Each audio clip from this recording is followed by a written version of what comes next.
தாராபுரத்தில் உள்ள தனியார் பெண்கள் மேல்நிலைப்பள்ளி வளாகத்தில் உள்ள தேவாலயத்தில் உண்டியலை உடைத்து பணம் திருடும் சிசிடிவி காட்சிகள் வெளியாகி பரபரப்பை ஏற்படுத்தியுள்ளது. திருப்பூர் மாவட்டம் தாராபுரத்தில் தனியார் பெண்கள் மேல்நிலைப்பள்ளி வளாகத்தில் கிறிஸ்தவ தேவாலயம் ஆசி சர்ச் உள்ளது. தேவாலயத்தில் உள்ள உண்டியல் பணத்தை ஏழை எளிய மாணவர்களுக்கு படிப்பு செலவு போன்ற பொது காரியங்களுக்கு செலவிட்டு வருகின்றனர்.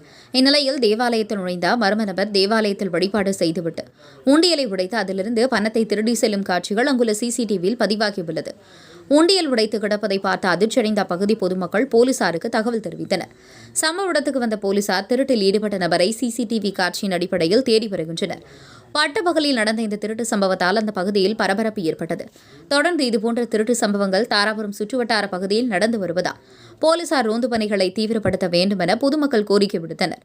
உங்கள் பகுதியில் உடனுக்குடன் முக்கிய செய்திகள் உங்கள் வர நுனியில் காண எங்கள் தவசி நியூஸ் 24 சேனலை காண தவறாதீர்கள். உங்கள் தாராபுரம் செய்தியாளர் முனியப்பனுடன் உங்கள் தவசி ரமேஷ்.